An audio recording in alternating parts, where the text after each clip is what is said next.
Hello students, Vikram academy RJ में आपका स्वागत है। जैसा कि आप लोगों को पता है कि अपने क्लास 12th की फ़िज़िक्स की रिवीजन बैच लेके आए थे और इस रिवीजन बैच के अंदर अपन ने चैप्टर नंबर फर्स्ट और चैप्टर नंबर सेकंड अच्छे से रिवाइज़ कर लिया है।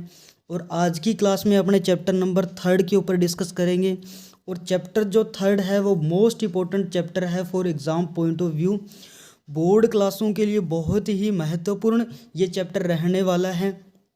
इस चैप्टर के अंदर आपका चाहे छोटा क्वेश्चन हो या न्यूमेरिकल हो या कोई डेरिवेशन हो, सबसे ज़्यादा पूछा जाता है। तो चलो बिना वक्त गवाए अपने आज की क्लास को स्टार्ट करते हैं। चैप्टर का नाम है धारा विद्युत की, यानी कि करंट इलेक्ट्रिसिटी। तो इसके अंदर सबसे पहले अपने को पता होना चाहिए कि विद्युत धारा क्या होती है। तो विद्युत धारा किसी चालक में आवेश प्रवाह की दर को बोलते हैं अपने विद्युत धारा।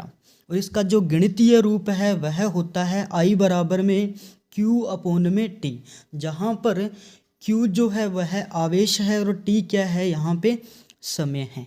तो इसका जो SI मात्रक है वह होता है एम्पियर, और इसका जो अन्य मात्रक होता है इसके गणितीय रूप से अपने बना सकते हैं, क्या हो जाएगा, कूलाम पर सेकंड हो जाएगा। और दूसरा अगर अपने बात करें कि धारा के दो मान मिलते हैं अपने को, एक तो तात्क्षणिक धारा और एक होती है औसत धारा। तात्क्षणिक धारा की जो वैल्यू होती है I बराबर में क्या होती है, dQ अपॉन में dt। अब अपने ये भी डिस्कस कर लेते हैं कि विद्युत धारा का मापन किस में किया जाता होगा। तो विद्युत धारा का मापन एमीटर में किया जाता है।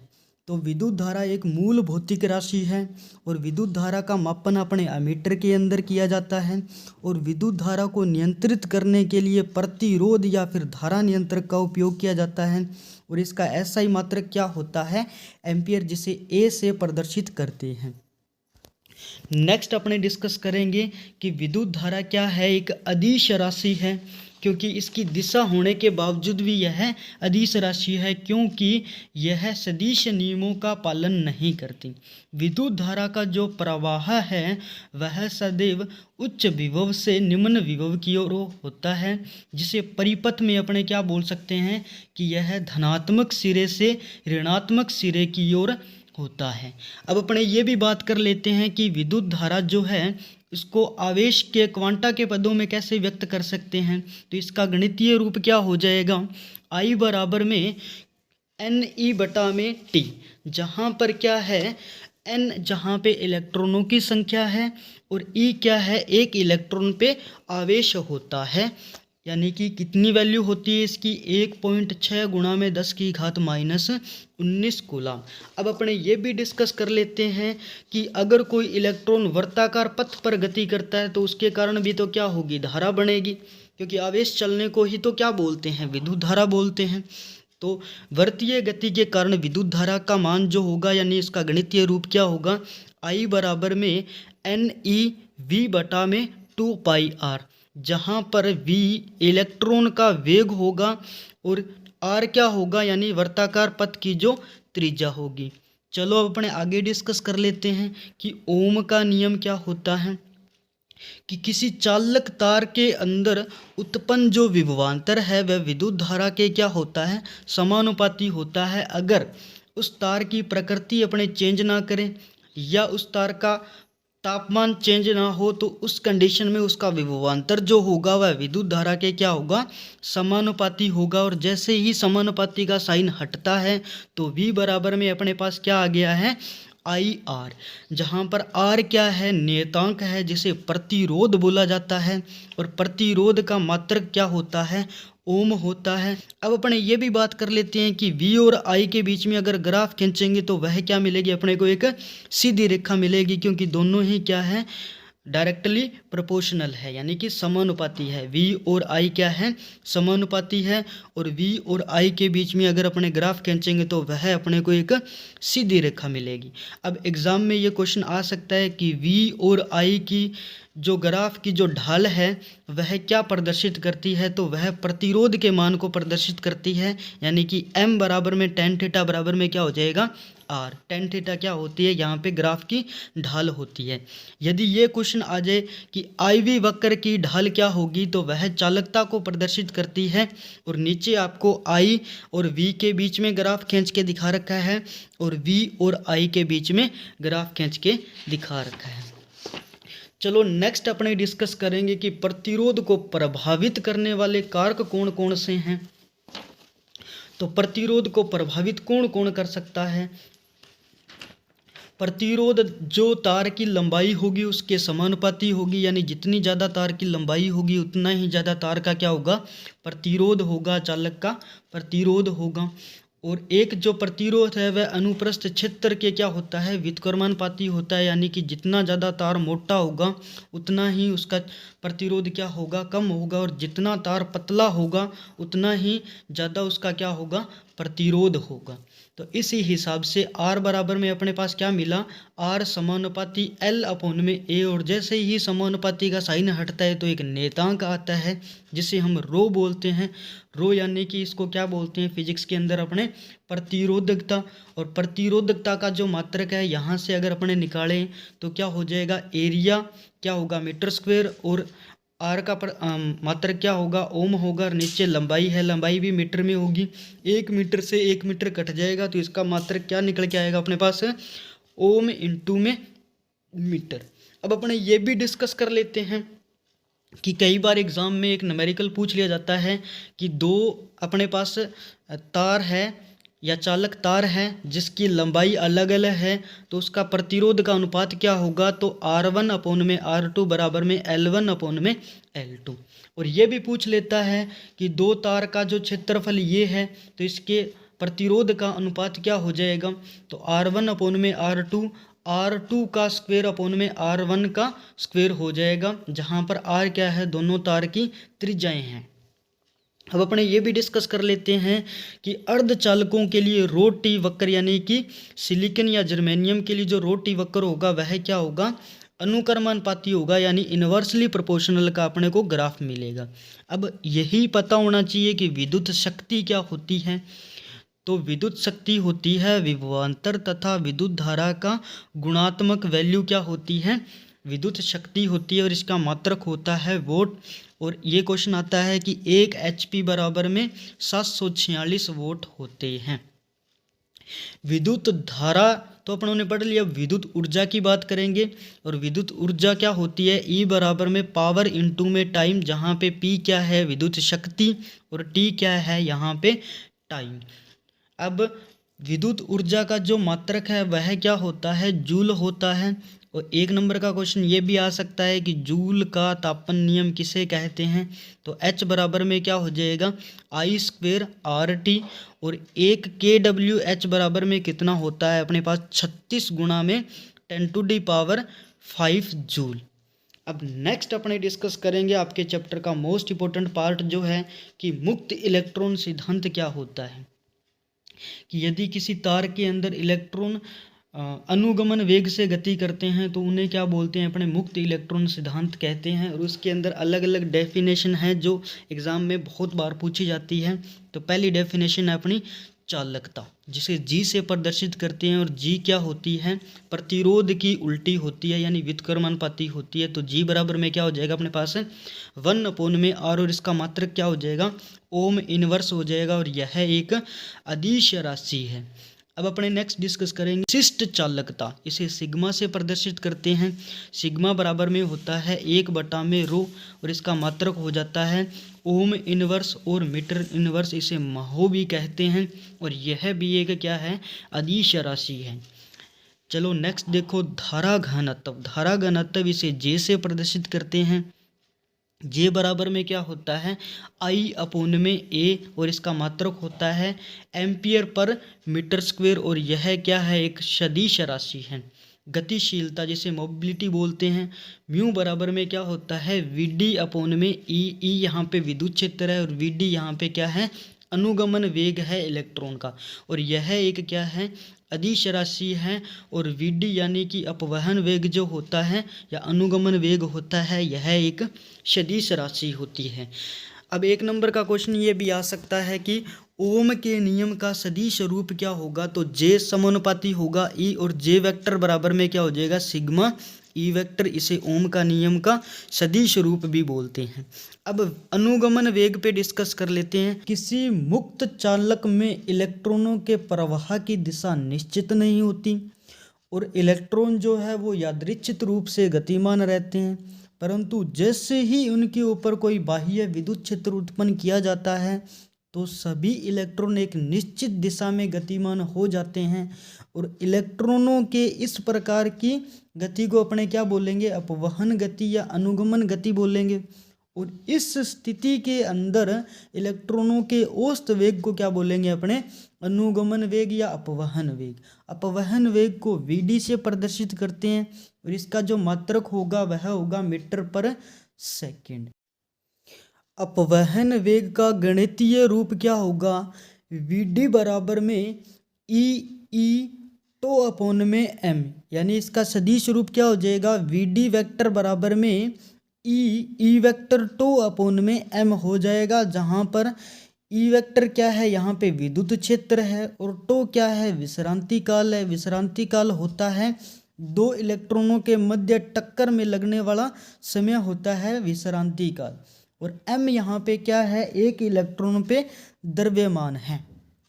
अब अपने ये भी बात कर लेते हैं कि विद्युत धारा वह अपवहन वेग में क्या संबंध होता है, तो आई बराबर में N A E V D होता है।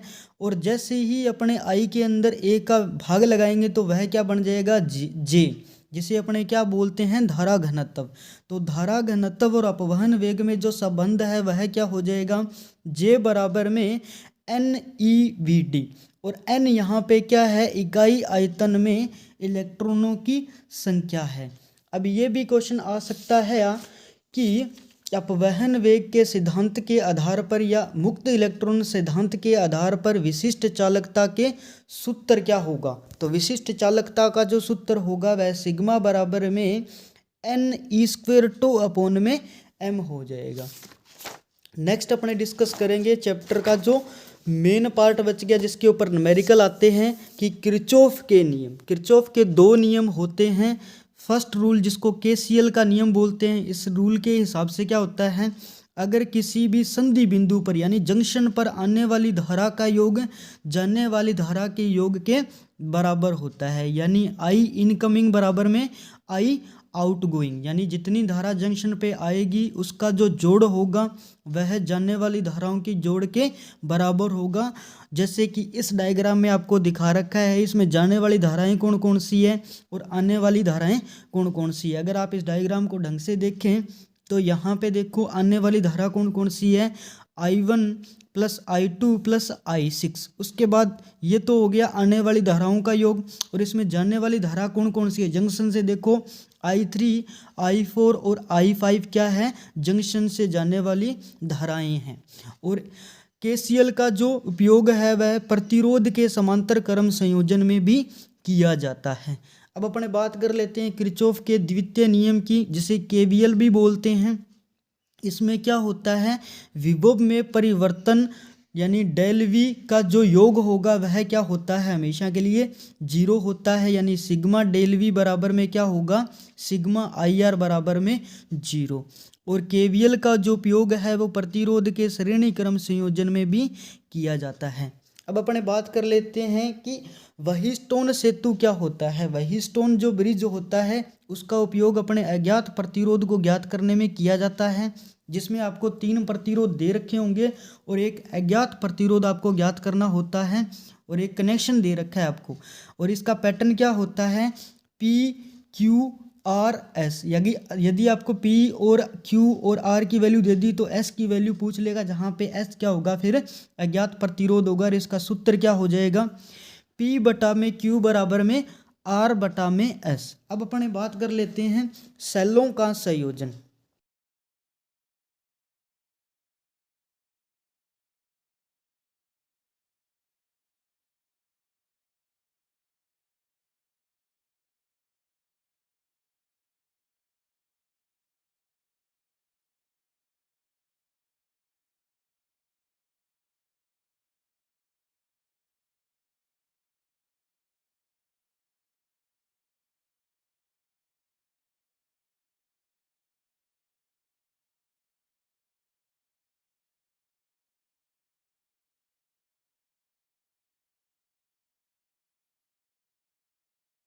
तो देखते हैं सेल होता क्या है कि वह युक्ति जिसके अंदर रासायनिक ऊर्जा से विद्युत ऊर्जा बनाई जा सकती है उसे क्या बोलते हैं, अपने सेल बोलते हैं। बैटरी क्या होती है, दो या दो से अधिक सेलों से मिलके क्या बनती है, बैटरी बनती है। ईएमएफ क्या होता है, खुले परिपथ में सेल के सिरों पे जो उत्पन्न विभव होगा उसे ईएमएफ बोलते हैं। और टर्मिनल वोल्टता क्या होती है कि बंद अगर परिपथ है तो उसमें सेल के सिरे पे जो उत्पन्न वोल्टता होगी उसे अपने टर्मिनल वोल्टता बोलते हैं। और आंतरिक प्रतिरोध क्या होते हैं, सेल के विद्युत अपघट्य में उपस्थित आयनों द्वारा विद्युत धारा के प्रवाह में उत्पन्न बाधा को क्या बोलते हैं, अपने आंतरिक प्रतिरोध बोलते हैं। और सेल के अंदर भी क्या होता है, एक आंतरिक प्रतिरोध होता है।